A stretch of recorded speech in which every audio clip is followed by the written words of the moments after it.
إن شاء الله هنعمل قرنبيط سوبر كرانشي مقرمش معاكي لتاني يوم ومن غير ما يشرب زيت. يلا نشوف هنعمل إيه. بجيب القرنبيط يكون الزهرة متماسكة بالشكل ده، ما فيهاش أي فراغات. بقطعها وأقطعها قطع صغيرة. هغسلها كويس جدا بالمية. هجيب حلة على النار فيها مية مغلية، عليها معلقة صغيرة من الملح، معلقة صغيرة من الكمون، وهنزل بالقرنبيط. بنزل بالجذور واخلي الزهرة وشها لفوق لأن الجذور بتاخد وقت طويل في السوى. بسيبها حوالي 5 دقايق، وأول ما بتستوي بطلعها واختبرها بالشكل ده.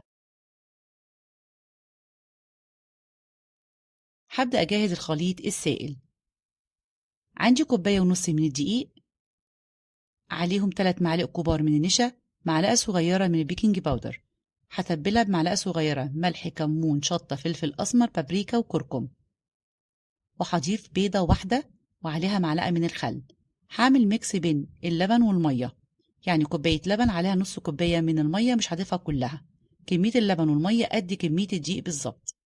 وهضيف حزمة من البقدونس والشبت، مش هضيف كزبرة، ولو حابة أي خضرة بتحبيها استخدميها. بقلبهم، بلاقي القوام معايا تقيل، بضيف باقي المية، وبكده معايا جاهزة. هنحضر الخليط الجاف.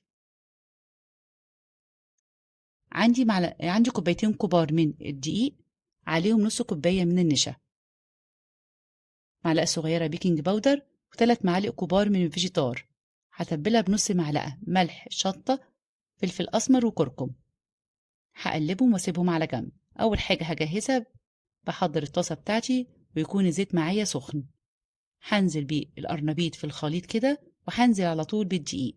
هقلبها كده من 4 ل5 مرات عشان تديني شكل الكنتاكي أو تموجات اللي هي بتاعت كنتاكي بالشكل ده. بفضيها كده، بصفيها كده في مصفى، بنزل أي بواقي من الدقيق، وهنزل على طول في الزيت. وبعد كده هوطي النار عشان تستوي معايا من جوه. شايفينها بقى، بقلبها كده من وقت للتاني، والشكل باين واضح جدا إن هي كرانشي حلوة جدا. هطلعها طبعا على مصفى مش على مناديل عشان تبقى مقرمشة معايا. شايفين بقى لونها والقرمشة بتاعتها. هقدمها كده بطبق التقديم. ولو عجبكم الفيديو متنسوش الاشتراك في القناة وتفعيل الجرس، وسيبولي تعليق حلو. سهلة وجميلة، مقرمشة من بره وطرية من جوه، وحلوة قوي. سامعين القرمشة؟ حلوة جدا.